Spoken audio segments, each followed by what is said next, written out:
Hi guys, why do people vote for Reform UK? Now that was the question Baroness Jones, a Green peer, asked when she appeared on Newsnight. Jones said here that she can't get into the head of the average Farage backer, which resulted in the host pointing out that Reform beat the Green Party 2-1. So the question remains, why are people voting for Reform? Well, I'll do my best to try and explain. It's really hard to know because I cannot get into the mind of the average Reform voter, I'm afraid. I don't know why they vote Reform, and and watching him just now, I actually agreed with a couple of things he said. Reform doesn't have any policies, it doesn't have a plan. And of course, Nigel Farage isn't fit to be Prime Minister. So, you know, sometimes we can agree with people that we've got nothing else in common with. In the middle are the voters. And it is important, Jenny Jones, that you do know why people vote Reform, because they beat you 2-1. They've got 14%, you've got about 6 or 7. So why do you think Reform, light blue, beats Green? I think there's been a lot of dissatisfaction about the way that politics has been going.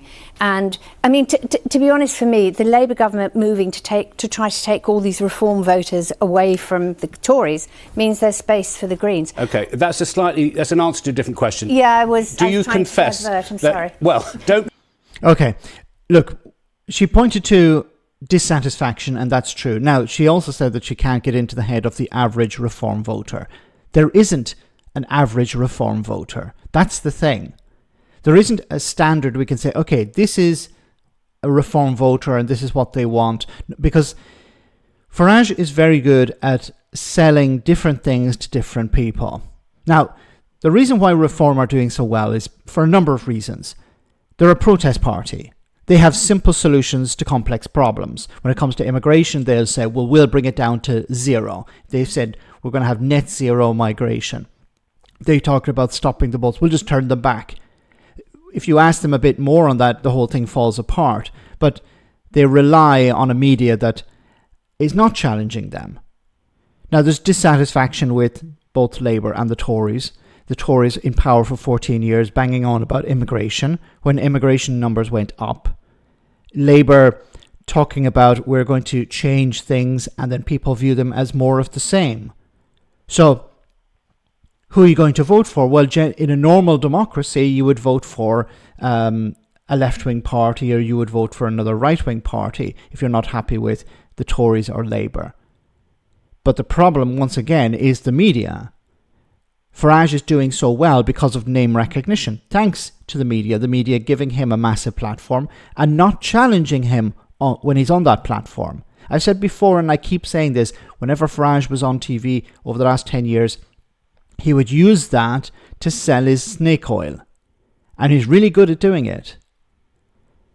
The Greens, if they want to break through, they need to do something like that. They need to have a charismatic leader, somebody who's a bit controversial, somebody who's going to grab the attention of the media. Because the media would like to see Nigel Farage Prime Minister, but not because they agree with his policies, but because he's good for them.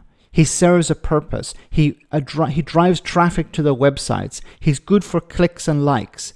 That's why the media love Farage. Not so much about his policies, but they love the attention that he gets. And that's why he's on TV all the time, or his party is on TV all the time. They only have 5 MPs, but if you didn't know, you would think that they were bigger than the Liberal Democrats. Now, not everyone who voted for Reform is a racist, but most racists voted for Reform UK because they're an anti-immigration party. That's their calling card. That's what they are. You know, you can try and sell them as a centre-right party. You can try and sell them as some sort of libertarian movement. No, they're an anti-immigration party. That's all they really are, a one-trick pony on immigration. And that may serve them good sometimes, but it can also be a problem for them. Now, as I said before, Farage is a good salesman. He was able to sell people the disaster of Brexit. Let's leave the European Union and everything will be better off. But he's also very good at distancing himself from the consequences, blaming it on somebody else. So if you put all those things together, people who are angry with the incumbent, angry with the Conservatives, not so much about policies, just they're not happy with what's happening, they want to give government a bloody nose. And we saw that at the local elections. People who voted for Labour before decided to vote for reform. People who voted for the Conservatives voted for reform. Media recognition, name recognition with the help of the media, unchallenged in the media, given a huge platform. And then Farage being a very good salesman, you put all these things together, then you can understand why people are going to vote for reform. They're not happy with what's happening in the country, and they see the only option, because the media are giving him such a huge platform, the only option being Reform UK.